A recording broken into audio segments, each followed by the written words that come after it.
Hi, നമസ്കാരം. വളരെ സിമ്പിളായിട്ട് പ്രാക്ടിക്കലായിട്ട് ഫാക്ട് പറയാം, റിയാലിറ്റി പറയാം. അതായത് ബിഗ് ബോസ് ഹൗസിന്റെ അകത്ത് കയറിയിട്ട് വിന്നർ ആവുക എന്ന് പറയുന്നത് അത്ര എളുപ്പമായിട്ടുള്ള കാര്യമൊന്നുമല്ല. വിന്നറിന്റെ കാര്യം മാത്രമല്ല ഞാൻ പറയുന്നത്. ആഹ് 10 ദിവസം നിൽക്കുന്ന ആൾക്കാരുടെ കാര്യം ആയിക്കോട്ടെ, 20 ദിവസം നിൽക്കുന്ന ആൾക്കാരുടെ കാര്യം ആയിക്കോട്ടെ, നല്ല കഷ്ടപ്പാടുണ്ട്. നല്ല കഷ്ടപ്പാടുണ്ട്. ഇതൊക്കെ അറിഞ്ഞിട്ട് തന്നെയാണ് അതിന്റെ അകത്തേക്ക് ആൾക്കാർ ചെല്ലുന്നത് കേട്ടോ. അല്ലെന്നല്ല ഞാൻ പറയുന്നത്. ബട്ട് ഞാൻ ആ കഷ്ടപ്പാടിനെ കുറിച്ചിട്ടാണ് പറയുന്നത്. നിങ്ങളൊന്ന് ആലോചിച്ച് നോക്കൂ. നമ്മൾ പുറത്ത് ജീവിക്കുന്ന ഒരു സാഹചര്യമല്ല ഹൗസിന്റെ അകത്ത്. ആഹ് ഒന്നാമത് മര്യാദയ്ക്ക് ഫുഡില്ല, അതേപോലെ തന്നെ മൊബൈൽ ഫോണില്ല. കണ്ട ആൾക്കാരെ തന്നെ എല്ലാ ദിവസവും കണ്ടുകൊണ്ടിരിക്കണം. ആരോടെങ്കിലും ഇപ്പൊ ഇന്ന് വഴക്കായി കഴിഞ്ഞാൽ അയാളുടെ മുഖം തന്നെ പിറ്റേ ദിവസം കാണണം. അതേപോലെ തന്നെ പുറത്ത് എന്തൊക്കെയാ നടക്കണേന്നുള്ള കാര്യങ്ങളെ കുറിച്ച് പിടുത്തമില്ല. വീട്ടുകാർക്ക് സുഖമാണോ, അവർ ഓക്കെ ആണോ എന്നുള്ളതിനെ കുറിച്ചിട്ട് ഒരു പിടുത്തമില്ല. പുറത്തുള്ള ആൾക്കാർ നമ്മളെ കണ്ടിട്ട് നമ്മളെ കുറിച്ചിട്ട് എന്ത് വിചാരിക്കണോ എന്നുള്ളതിനെ കുറിച്ചിട്ട് ഒരു പിടുത്തുണ്ടാവില്ല. അപ്പൊ മൊത്തത്തില് നല്ല ഗതികെട്ട അവസ്ഥയാണ്. മാനസികമായിട്ടും ആയിക്കോട്ടെ, ശാരീരികമായിട്ടും ആയിക്കോട്ടെ. തലച്ചോറൊക്കെ കേട്ടതിങ്ങനെ പുകഞ്ഞ് ഒരു ഒരു ഒരു പരിവാവുന്ന ഒരു സാഹചര്യം ഉണ്ട്. അതിൻ്റെ അകത്ത് കയറിയിട്ട് ഒരു 5-6 ദിവസം നിൽക്കുന്ന സമയത്ത് തന്നെ അതാണ് അവസ്ഥ. അപ്പൊ പിന്നെ ഈ 80 ദിവസവും 90 ദിവസവും ഒക്കെ നിൽക്കുന്ന ആൾക്കാരുടെ കാര്യം നിങ്ങളൊന്ന് ആലോചിച്ച് നോക്കിയേ. എങ്ങനെയായിരിക്കും? ഉം? പുറത്തുനിന്ന് കാണുമ്പോൾ നമ്മളിങ്ങനെ വലിയ ഡയലോഗൊക്കെ അടിക്കും, പട്ട പട്ട എന്നൊക്കെ പറഞ്ഞിട്ട് അടിക്കും. നമുക്ക് എളുപ്പമാണ്, അങ്ങനെ ചെയ്തില്ല അവരിങ്ങനെ ചെയ്തില്ല, കുറെ എളുപ്പമാണ്. പക്ഷെ അതിന്റെ അകത്ത് പോയി നിൽക്കുന്ന സമയത്തുണ്ടല്ലോ, ആ സാഹചര്യം ഒരുമാതിരി മറ്റോടത്തെ സാഹചര്യമാണ്. ഞാൻ അതിന്റെ അകത്ത് കയറിയിട്ടൊന്നുമില്ല, പക്ഷെ ആ ഷോനെ കുറിച്ച് മനസ്സിലാക്കിയിടത്തോളം മനസ്സിലാക്കിയിട്ടുള്ള കാര്യങ്ങളാണ് ഞാൻ പറയുന്നത്. അവസ്ഥയാണ്, ரொம்ப മോശമാണ്. ரொம்ப മോശം അവസ്ഥയാണ്. ഇനി വിന്നർ ആവുന്ന കാര്യം പറയുകയാണെങ്കിൽ, സെയിം, ഞാൻ എളുപ്പമുള്ള കാര്യമല്ല എന്ന് പറഞ്ഞല്ലോ. കാരണം ഭൂരിഭാഗം വരുന്ന ആൾക്കാരുടെ ഇഷ്ടം പിടിച്ചു പറ്റണം. അങ്ങനെ ഭൂരിഭാഗം വരുന്ന ആൾക്കാരുടെ ഇഷ്ടം പിടിച്ചു പറ്റാൻ പറ്റിയാൽ മാത്രമേ അത് വോട്ടായിട്ട് മാറുള്ളൂ. വോട്ട് കിട്ടിയാൽ മാത്രമേ വിന്നർ ആവുള്ളൂ. അതൊരു റിയാലിറ്റിയാണ്. അതാണ് ഫസ്റ്റ് അക്സെപ്റ്റ് ചെയ്യേണ്ട ഒരു സാധനം. ഇതിവിടെ പറയാൻ കാരണം, ഈ ഭൂരിഭാഗം വരുന്ന ആളുകൾക്ക് ഇഷ്ടപ്പെട്ട കണ്ടസ്റ്റന്റിനോട് ചിലപ്പോ മറ്റു കുറെ എന്താ പറയാ മനുഷ്യന്മാർക്ക് ഒരു താല്പര്യക്കുറവും ഇഷ്ടക്കുറവും ഒക്കെ ആക്ച്വലി ഉണ്ടാവും. അപ്പോ ഈ ഭൂരിഭാഗം വരുന്ന ആൾക്കാർക്ക് ഇഷ്ടപ്പെട്ടിട്ട് വിജയിയായ ആള് ഡിസർവിങ് അല്ല എന്ന് മറ്റു കുറെ ആൾക്കാര് പറയുന്നൊരു പരിപാടി ഉണ്ടല്ലോ. അത് അത്ര ശരിയായിട്ടുള്ള പ്രവണതയൊന്നുമല്ല. അങ്ങനെ പറയുന്നുണ്ടെന്നുണ്ടെങ്കിൽ അത് മോശമാണെന്നാണ് എൻ്റെ ഒരു വ്യക്തിപരമായിട്ടുള്ള അഭിപ്രായം. Because at the end of the day ഇത് സർവൈവൽ ഓഫ് ദ ഫിറ്റസ്റ്റ് ആണ്. ആൻഡ് ഭൂരിഭാഗം വരുന്ന ആൾക്കാരുടെ ഇഷ്ടം പിടിച്ചു പറ്റി വോട്ട് നേടുന്ന ആൾക്കാർ വിജയിയാവുന്ന ഒരു ഷോ ആണിത്. അപ്പൊ ആ രീതിയിൽ നോക്കുന്ന സമയത്ത് ഒരാൾ വിജയിക്കുന്ന സമയത്ത് ആ വിജയത്തെ അക്സെപ്റ്റ് ചെയ്യുക എന്നുള്ളതാണ് ആക്ച്വലി ചെയ്യേണ്ടത്. അപ്പോ ഇവിടെ കുറച്ച് ആൾക്കാർക്ക് ഈ വിജയിച്ച ആളോട് ഒരു വിയോജിപ്പുണ്ട് എന്നുള്ളൊരു കാരണം കൊണ്ട് എന്താണ് യോജിപ്പുള്ള എന്താണ് പറയാ, ആൾക്കാരോട് നിങ്ങൾ യോജിക്കരുത് എന്ന് പറയാൻ വേണ്ടി പറ്റൂ? അല്ലെങ്കിൽ അതിൽ ഒരു അർത്ഥമില്ല, അല്ലെങ്കിൽ അത് അൺഡിസേർവിംഗ് ആണെന്ന് പറയുന്നത് എവിടുത്തെ ന്യായമാണ്? ഉം? ഇതിൽ ന്യായമുണ്ടോ? ഞാൻ ഇപ്പൊ പറഞ്ഞത് വളരെ പ്രാക്ടിക്കൽ ആയിട്ടുള്ള ഒരു കാര്യമല്ലേ? ഏഹ് അതായത് ഒന്നും എളുപ്പമല്ല എന്നാണ് ഞാൻ പറഞ്ഞു വരുന്നതിന്റെ അർത്ഥം. അവിടെ നിന്ന് സർവൈവ് ചെയ്തിട്ട് വോട്ടും കെട്ടി കയറി വരുന്ന, ഇപ്പൊ അനുമോളുടെ കേസ് പറയുകയാണെങ്കിൽ, ഞാൻ ഇന്നലെ വീഡിയോ ചെയ്തപ്പോൾ അതിൻ്റെ അകത്ത് പറഞ്ഞൊരു കാര്യമാണ്. എനിക്ക് അവരോട് പല കാര്യത്തിലും വിയോജിപ്പുകളും അവരുടെ ചില രീതികളോടൊക്കെ ഒരു താല്പര്യക്കുറവും കാര്യങ്ങളൊക്കെ ഉണ്ട്. ഞാനതൊക്കെ വിമർശിച്ച് സംസാരിച്ചിട്ടുള്ള ഒരാളാണ്. പക്ഷെ അവര് വിജയിച്ചു കഴിഞ്ഞാൽ ഞാൻ ഡിസർവിങ് ആണെന്ന് തന്നെ പറയുള്ളൂ. ഇപ്പോ ഞാൻ പല ആൾക്കാരുടെ കമന്റ് ബോക്സിലൊക്കെ കാണാറുണ്ട് ചില കമന്റ്സ്. ഇപ്പൊ ലൈവ് സ്ട്രീമിംഗ് പോകുന്ന സമയത്ത്, എപ്പിസോഡ് സ്ട്രീം പോകുന്ന സമയത്തൊക്കെ എന്റെ താഴെ ആൾക്കാർ വന്ന് പറയുന്നത് കാണാം, ഓ അരവൾക്ക് ഗ്യാപ്പ് കിട്ടി, ഇവൾക്കൊക്കെയാണ് ഗ്യാപ്പ്. ഈ സാരം ഞാൻ കാണാറുണ്ട്. എന്താണ്? എന്താ അങ്ങനെ? ഏ നിങ്ങൾക്ക് അവരെ ക്രിട്ടിസൈസ് ചെയ്യാം, അവർ ചെയ്യുന്ന ചെയ്തികളെ ക്രിട്ടിസൈസ് ചെയ്യാം, അവരോട് താല്പര്യക്കുറവ് നിങ്ങൾക്ക് പ്രകടിപ്പിക്കാം, ഇതെല്ലാം ചെയ്യാം. ഒരു കുഴപ്പമില്ല, അതൊന്നും തെറ്റാണെന്ന് ഞാൻ പറഞ്ഞില്ല. അതിനുള്ള സ്വാതന്ത്ര്യമൊക്കെ നമുക്കുണ്ട്, നമ്മൾ ക്രിട്ടിസൈസ് ചെയ്യും. പക്ഷേ ഈഫ് അവർ കപ്പടിക്കുകയാണെന്നുണ്ടെങ്കിൽ അത് ഡിസർവിങ് അല്ല. അല്ലെങ്കിൽ അങ്ങനെ പറയുന്നതിൽ എന്ത് ന്യായമുണ്ട് എന്നാണ് എന്റെ ചോദ്യം. അങ്ങനെ പറയുന്നതിൽ ന്യായമില്ല എന്നാണ് എന്റെ ഒരു ഭാഗം കേട്ടോ. എന്റെ ഒരു ഭാഗം അതാണ്. ഇപ്പോ PR എന്നൊക്കെ വേണമെങ്കിൽ പറയുമ്പോ പറയാനേ ഉള്ളൂ. അതാരും അതിന്റെ അകത്ത് ഇരുന്ന് പൊട്ടിച്ചിട്ട് പോയി. PR-ന്റെ കാര്യമൊക്കെ 16 ലക്ഷത്തിന്റെ PR, തലയ്ക്കെന്താ സുഖമില്ലേ?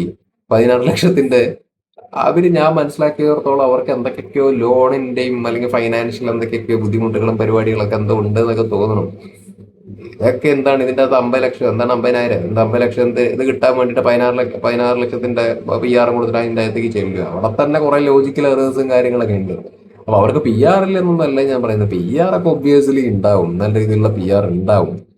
അതിന്റെ തുകയും എനിക്കറിയില്ല, പക്ഷെ ഉണ്ടാവും തന്നെ ഞാൻ പറയണു. പക്ഷെ PR കൊണ്ട് മാത്രം അവര് വിജയിച്ചു. ഇപ്പൊ എല്ലായിടത്തും ഇപ്പൊ കാണുന്ന ഒരു സാധനമാണ് അനുമോളുടെ PR, അനുമോളുടെ PR, അനുമോളുടെ PR, അനുമോളുടെ PR, അനുമോൾ നിൽക്കുന്ന PR കൊണ്ട്, അനുമോൾക്ക് PR മാത്രമേ ഉള്ളൂ, PR കൊണ്ട് മാത്രം കിട്ടുന്ന അത് അത് ഒരുമാതിരി മറ്റോടത്തെ വർത്തമാനമാണ് അത് എന്നാണ് എനിക്ക് പറയാനുള്ളത്. മനസ്സിലായ? ആൾക്കാർ ഇങ്ങനെ സിമ്പിൾ ആയിട്ട് കമന്റ് ചെയ്യുന്ന പോലെയല്ല അതിന്റെ അകത്ത് പോയിട്ട് നിൽക്കുന്ന സമയത്ത്. PR ഉണ്ടാവും, പക്ഷെ അതിനർത്ഥം അവരുടെ രീതികളോടും അവരുടെ നിലപാടിനോടും അവരുടെ ആശയത്തോടും താല്പര്യവും യോജിപ്പും ഉള്ള ആൾക്കാരില്ലെന്ന് പറയാൻ വേണ്ടി പറ്റുമോ? അത്തരത്തിലുള്ള കുറെ ആൾക്കാർ ഒബ്വിയസ്ലി ഉണ്ടാവും. അവരെയും ഓഡിയൻസ് ആയിട്ട് നമ്മൾ കൺസിഡർ ചെയ്യണം. അവരെയും ഓഡിയൻസ് ആയിട്ട് കൺസിഡർ ചെയ്യണം. അവരും പ്രേക്ഷകരാണ്, ഈ ഷോ കാണുന്ന പ്രേക്ഷകരാണ്. അവർക്ക് അവരോട് ഇഷ്ടം ഉണ്ടാവും, അവര് വോട്ട് ചെയ്യും. That's it. അങ്ങനെ അവർ വിജയിക്കുകയാണെങ്കിൽ വിജയിച്ചു. നമുക്ക് വേണമെങ്കിൽ ഓക്കെ, നമുക്ക് ഇന്നാളോ ഇപ്പൊ ഫോർ എക്സാമ്പിൾ ഫോർ മീ, എനിക്ക് ഈ ഷോവിന്റെ അകത്ത് അനീഷ് വിജയിയാവണം എന്നാണ് താല്പര്യം. ഞാൻ ഓപ്പൺ ആയിട്ട് പറയുന്നത്. എനിക്ക് എന്റെ അടുത്ത് ചോദിക്കുകയാണെങ്കിൽ ഈ ഷോവിന്റെ വിജയിയായിട്ട് ഞാൻ കാണാൻ ആഗ്രഹിക്കുന്നത് അനീഷാണ്.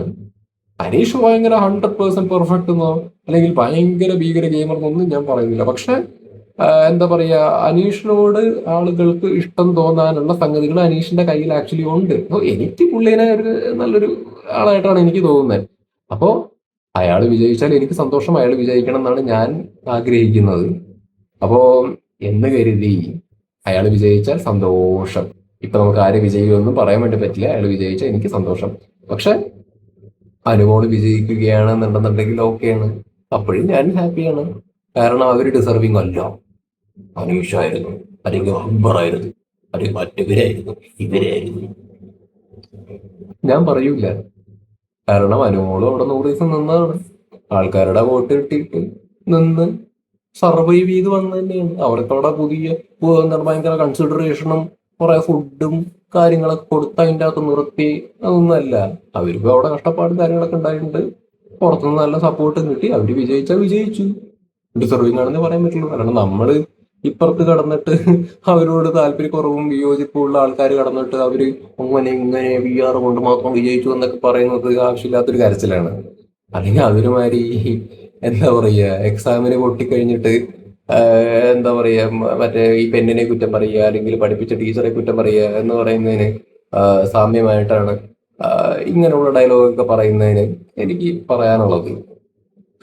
ജയിച്ചോ ജയം. നമ്മൾ തോറ്റു കഴിഞ്ഞാൽ നമ്മൾ തോൽവി അക്സെപ്റ്റ് ചെയ്യാം. അവര് വിജയിച്ചു കഴിഞ്ഞാൽ അവരുടെ വിജയത്തെ അക്സെപ്റ്റ് ചെയ്യാം. അതാണ് മര്യാദ. മറ്റതൊക്കെ വെറുതെ എക്സ്ക്യൂസസ് മാത്രമാണ്. ഇനി ഇത് പറയുമ്പോ എന്നെ അനുമോളുടെ PR ആണെന്നൊക്കെയുള്ള രീതിയിൽ പറയുകയാണെങ്കിൽ ഒന്നും പറയാനില്ല. എനിക്ക് തിരിച്ച് പറയേണ്ടി വരും, നിങ്ങൾ വേറെ വല്ലവരുടെ PR ആണോ? കാരണം നിങ്ങൾ എന്താ വാദിക്കാൻ വേണ്ടി നോക്കണേ? നമ്മളിവിടെ റിയാലിറ്റി ഫാക്ട് ആയിട്ട് കാര്യകാരണ സഹിത പറയുന്നത്. ഇത്രയും പറഞ്ഞിട്ടും ആർക്കെങ്കിലും നമ്മൾ അനുമോളുടെ PR ആണെന്നുള്ള രീതിയിൽ അല്ലെങ്കിൽ അനുമോളെ ന്യായീകരിക്കണം എന്നുള്ള രീതിയിൽ തോന്നുന്നുണ്ടെന്നുണ്ടെങ്കിൽ ഒന്നും പറയാനില്ല. ഞാൻ പറഞ്ഞല്ലോ, ഞാനിത് ഗെയിം അല്ല ഈ വീഡിയോന്റെ അകത്ത് എക്സ്പ്ലെയിൻ ചെയ്യുന്നത്. ഞാൻ ഈ ഷോവിനെ കുറിച്ചിട്ടാണ് സംസാരിക്കുന്നത്. എങ്ങനെ വോട്ട് വരുന്നു, എങ്ങനെ ആൾക്കാർക്ക് ഇഷ്ടം തോന്നുന്നു, ഇതിന്റെ അകത്ത് ടാസ്കുകളും കാര്യങ്ങളൊക്കെ ഉണ്ട്. പക്ഷെ ഈ ടാസ്കുകൾ എന്ന് പറയുന്നത് ഈ ഷോവിന്റെ ഒരു ഭാഗമാണ്, പ്രാധാന്യമുണ്ട്. ടാസ്ക് കണ്ടിട്ടും ആൾക്കാർക്ക് ഓരോ കണ്ടസ്റ്റൻസിനോട് ഇഷ്ടം തോന്നും, ഇല്ലെന്നല്ല പറയുന്നത്. പക്ഷെ ഇമോഷണൽ കണക്ട് എന്ന് പറഞ്ഞൊരു സാധനമുണ്ട്. അല്ലെങ്കിൽ ഇമോഷണലി ആളുകൾക്ക് താല്പര്യം തോന്നുക, അല്ലെങ്കിൽ ഇമോഷണലി ഒരു ഹുക്ക് കിട്ടുക എന്ന് പറയുന്നൊരു സാധനമുണ്ട്. അപ്പം അതിനൊരു പ്രാധാന്യം ആക്ച്വലി ഉണ്ട്. മേ ബി ഭൂരിഭാഗം വരുന്ന ആൾക്കാർക്ക് അനീഷിനോടും അനുമോളോടും ഒരു താല്പര്യം കൂടുതലുണ്ട്. ഫസ്റ്റും സെക്കൻഡും ലെവലിൽ അവർ മാറി മാറി നിൽക്കുന്നുണ്ടെന്നുണ്ടെങ്കിൽ അവരോട് കൂടുതൽ താല്പര്യവും അവരോട് കൂടുതൽ ഇമോഷണൽ കണക്റ്റും ആൾക്കാർക്ക് കിട്ടിയതുകൊണ്ടായിരിക്കും. ടാസ്ക് ഇപ്പൊ മൊത്തം കൊളന്നുകൊണ്ടി കഴിഞ്ഞാൽ ഇപ്പൊ റോബിന്റെ ഒക്കെ സീസണിൽ റോബൻ അങ്ങനെ ടാസ്കുകൾ പെർഫെക്റ്റ് ആയിട്ട് ചെയ്തു എന്നുള്ളതൊന്നുമല്ല. പക്ഷെ അയാളെ ആൾക്കാർക്ക് ഇഷ്ടമായിരുന്നു. ക്രൗഡ് പുള്ളിങ് പരിപാടി ആക്ച്വലി ഉണ്ടായിരുന്നു, ഇമോഷണലി കണക്ട് ആയിരുന്നു. അയാൾ അവിടെ നിന്നിരുന്നെങ്കിൽ കപ്പ് കൊണ്ടുപോയേനെ. മനസ്സിലായ? അപ്പൊ അതാണ്. അപ്പൊ ഇതൊക്കെ മനസ്സിലപ്പോ 7 സീസണായി. ഈ 7 സീസണായിട്ടും എന്താ പറയാ, ഈ വക സംഗതികൾ ആൾക്കാർക്ക് മനസ്സിലാക്കാൻ വേണ്ടിയിട്ട് പറ്റിയിട്ടില്ല എന്നുണ്ടെന്നുണ്ടെങ്കിൽ എന്താ പറയാ. ഏ അപ്പൊ ഇപ്പോഴും ഈ അനുമോള് ഈ വിജയി ആവുകയാണെങ്കിൽ, ഇപ്പൊ ഇത്രയും വോട്ട് കിട്ടി ഇവിടെ 1 or 2 പൊസിഷനിൽ നിൽക്കുന്നുണ്ടെന്നുണ്ടെങ്കിൽ പി ആർ കൊണ്ട് എന്ന് പറയുന്നത്, അത് ഞാൻ വളരെ പച്ചയ്ക്ക് പറയുകയാണെങ്കിൽ, അക്ബർ ആണെങ്കിലും അവർക്കൊക്കെ ഇതേ പ്ലാറ്റ്ഫോമാണ് കിട്ടിയിരിക്കുന്നത്.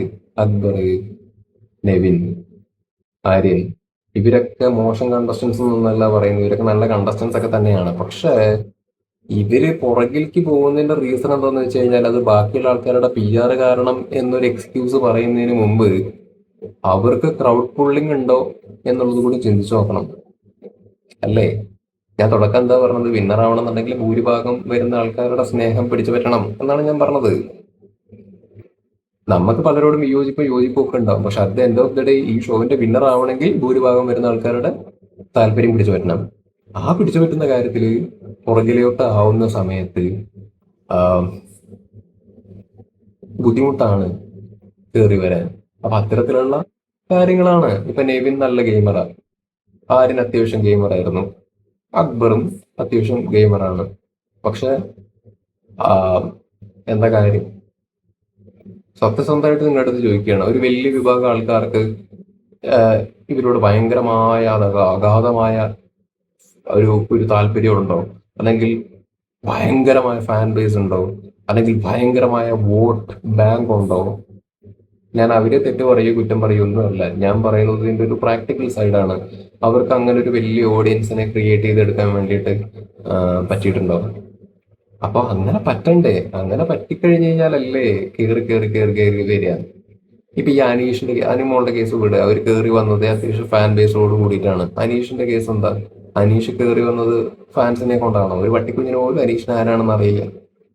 മാത്രമല്ല വെറുപ്പിച്ചു തുടങ്ങിയതാ മൂപ്പര്. പക്ഷെ ആരും അറിയാത്തോടത്തുനിന്ന് കയറി വന്ന് കുറച്ചൊന്ന് വെറുപ്പിച്ച് പിന്നെ മെല്ലെ ആളുകളുടെ ഉള്ളിലേക്ക് കയറിപ്പറ്റി ആളുകൾക്കൊരു താല്പര്യമൊക്കെ വന്ന് ഒരു വലിയ വോട്ട് കൗണ്ട് പുള്ളി ആക്ച്വലി ഉണ്ടാക്കുകയാണ് ആക്ച്വലി ചെയ്തത്. അപ്പൊ ഈ Aneesh can do, others can also do the same. But why only Anmol came first, Anish second, അല്ലെങ്കിൽ Aneesh first or Anumol second വന്നു, ബാക്കിയുള്ള ആൾക്കാർ അതിന്റെ താഴേക്ക് പോയി?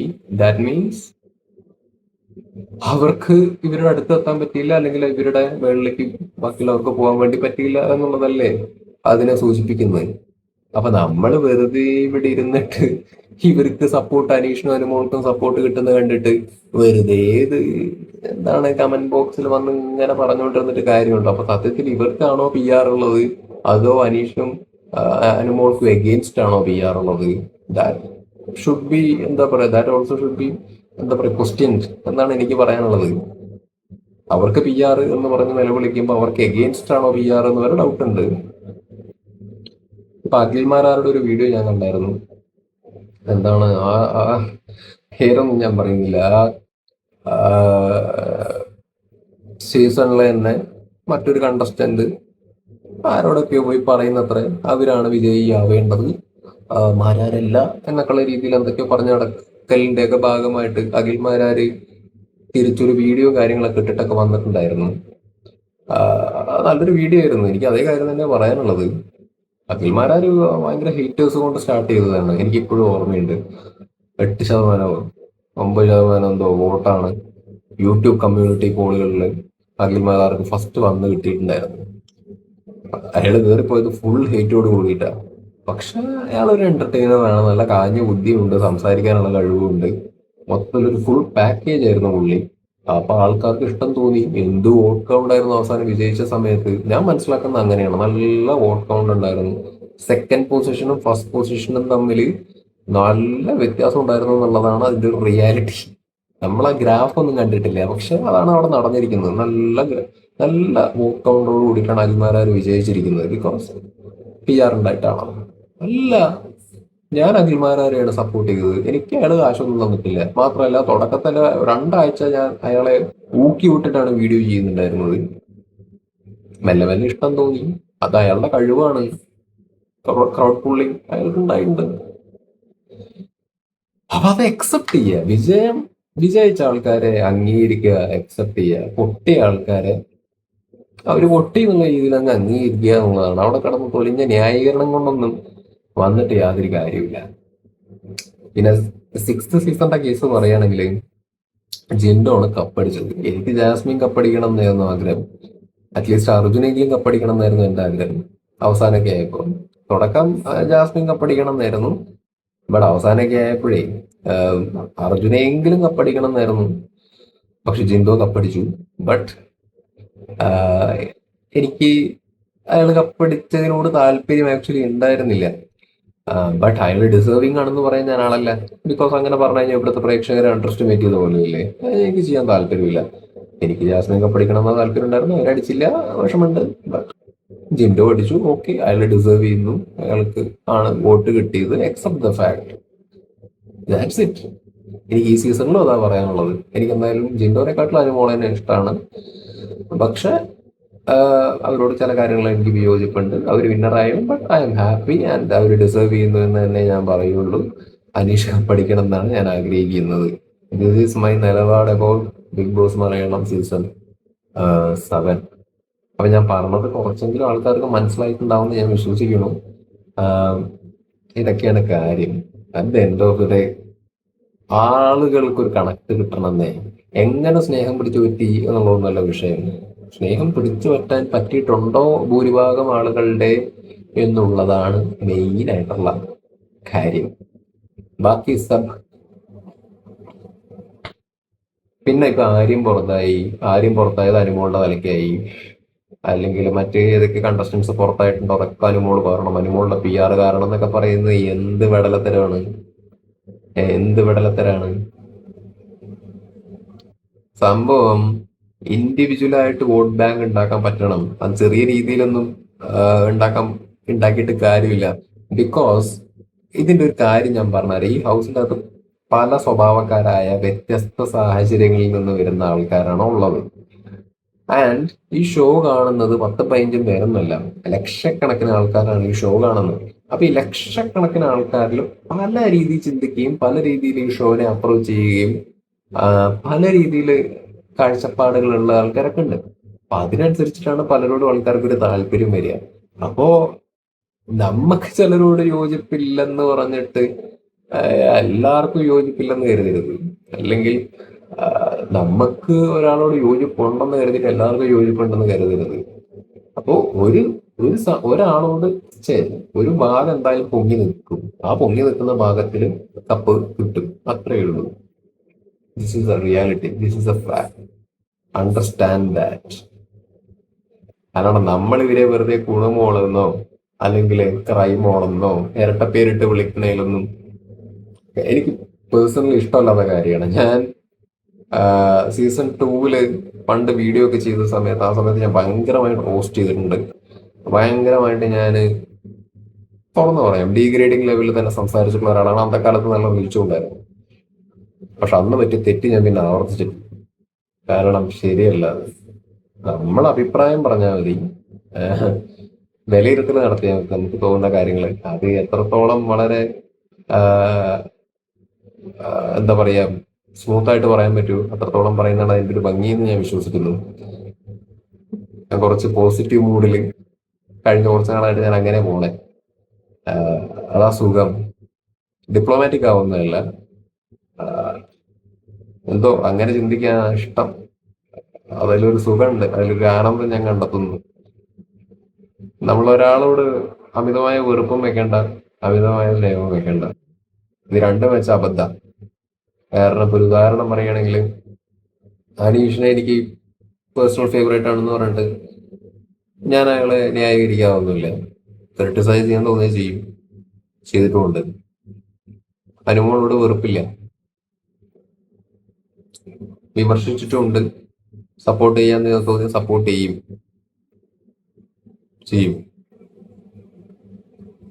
അല്ലാണ്ട് രണ്ട് എക്സ്ട്രീം പോകാൻ താല്പര്യമില്ല നമുക്ക്. ന്യൂട്രലിൽ നിൽക്കും. അങ്ങനെയല്ലേ വേണ്ടേ? അമിതമായ സ്നേഹവും അമിതമായ വെറുപ്പും ഉണ്ടായാൽ അത് അതിലൊരു ഭംഗി കുറവാ. അരോചക. ഇത്രേ പറയാനുള്ളൂ. ചാനൽ സബ്സ്ക്രൈബ് ചെയ്യൂ, വീഡിയോ ലൈക്ക് ചെയ്യൂ, കമന്റ് ചെയ്യൂ. ബൈ. പിന്നെ ഇന്നലെ ഒരാൾ ഞാൻ വീഡിയോയിൽ കമന്റ് ഇട്ടിട്ടുണ്ടായിരുന്നു, ഇതേതാണ് ഒരു MDMA അടിച്ചു വന്നിരിക്കണ ഒരു തിണ്ടിന്നോ അങ്ങനെ എന്തോ പറഞ്ഞിട്ട് ഒരാൾ കമന്റ് ഇട്ടിട്ടുണ്ടായിരുന്നു. ആൾക്ക് മറുപടി തരാം. എന്തായാലും നിന്റെ തന്തയല്ല.